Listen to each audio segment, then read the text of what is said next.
President was largely lauded for his decision to lock South Africa down amid the COVID-19 pandemic.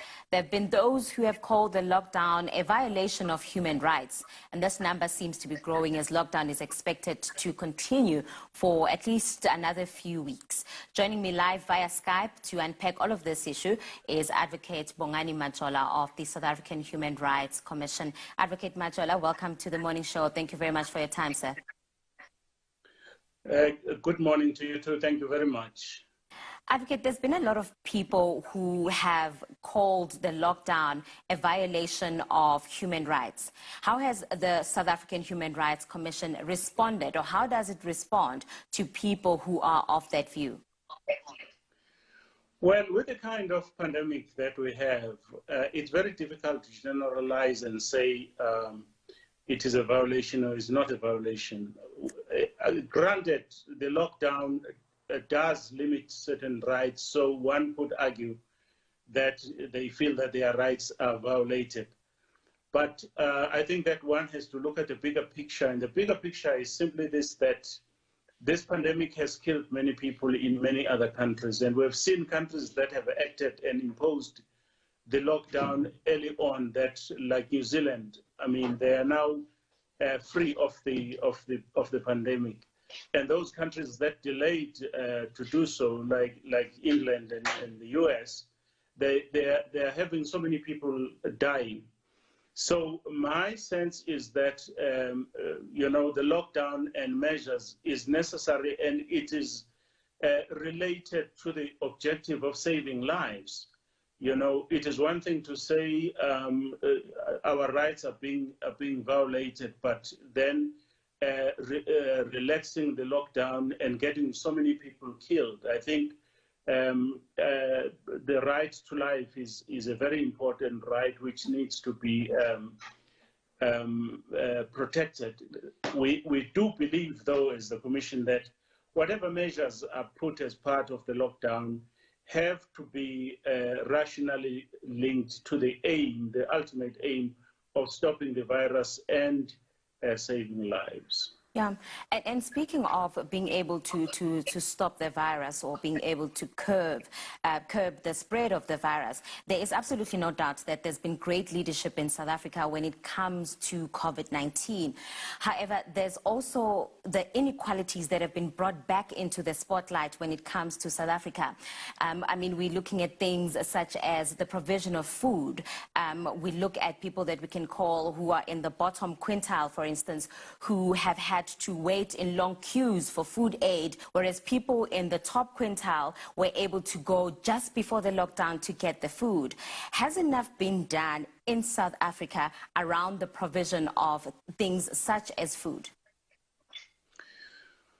Well, I don't think that enough has been done yet, because there are still many people who are complaining about not having access to food. So a lot still needs to be done, but we appreciate the effort that is being made by the government to try to reach as many people as possible. And I must say also, we appreciate what needs to be done, but we appreciate the effort that is being made by the government to try to reach as many people as possible. And I must say also, we appreciate the effort of the civil society organizations like the Gift of the Givers and many others, who have taken it upon themselves to assist in getting food to people. But yes, I think that the government machinery alone is not succeeding to get food to people. And also, you are right in saying that this pandemic shows the inequalities for what they are.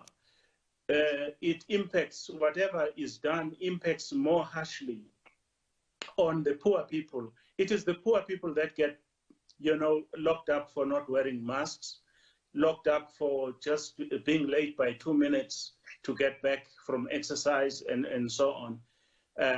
You know, all those tend to be disproportionate, harsh upon the poorer people.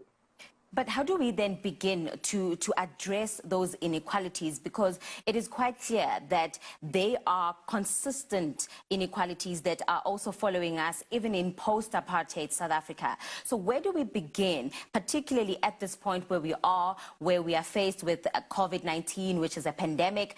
We've seen that there's been a unified front from all South Africans politically. But when it comes to socially, how do we begin to address this kind of problem to ensure that everybody's rights are catered for?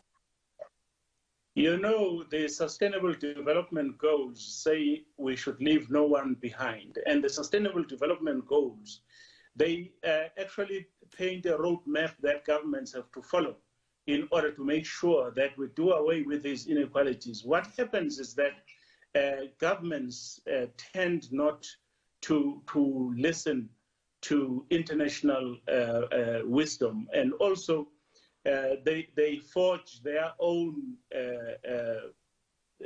way, which is sometimes influenced by other factors rather than the ultimate goal of removing inequality altogether. The South African Human Rights Commission is on record as having done studies on inequality and issued reports to say this is what needs to be done. If we are to deal with the issue of inequality in this country, it has to be inequality not in terms of my right to movement is not interfered with, but I have to have equal access to resources and to education and to healthcare and other things.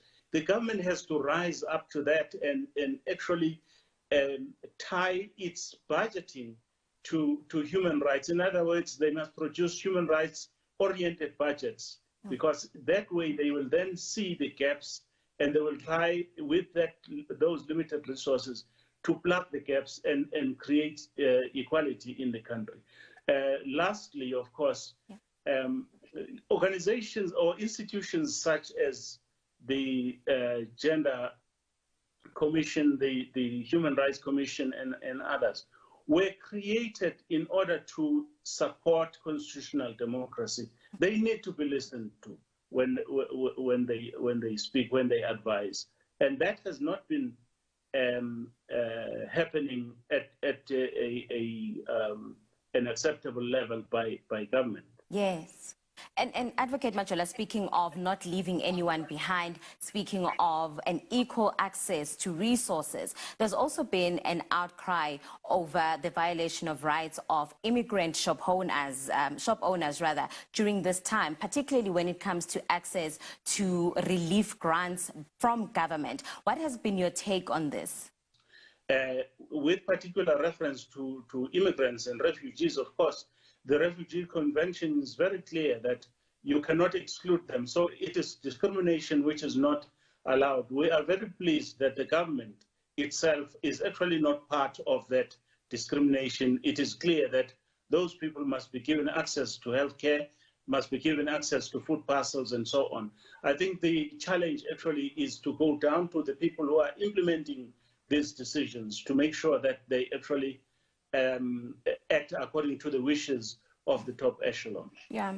And in another issue, Advocate Majola, which is very close to my heart, let's speak about gender-based violence. How have you, as the Commission, been able to monitor and report on instances of gender-based violence during this time? Well, gender-based violence is a very troubling phenomenon in this country, and one doesn't understand what fuels this violence that men unleash on women and children. You know, one wishes it could stop. The South African Human Rights Commission condemns, of course, gender-based violence. But we should remember that in their wisdom, our forefathers saw it fit to create an institution specifically looking at gender issues, the Commission for Gender Equality. I think they are better placed to really answer questions on this and say how far things have gone towards improvement, and I hope there is improvement. Advocate Majola, thank you very much for your time. We really, really appreciate it, and thank you very much for all of that insight. That was Advocate Bongani Majola of the South African Human Rights Commission joining us this morning on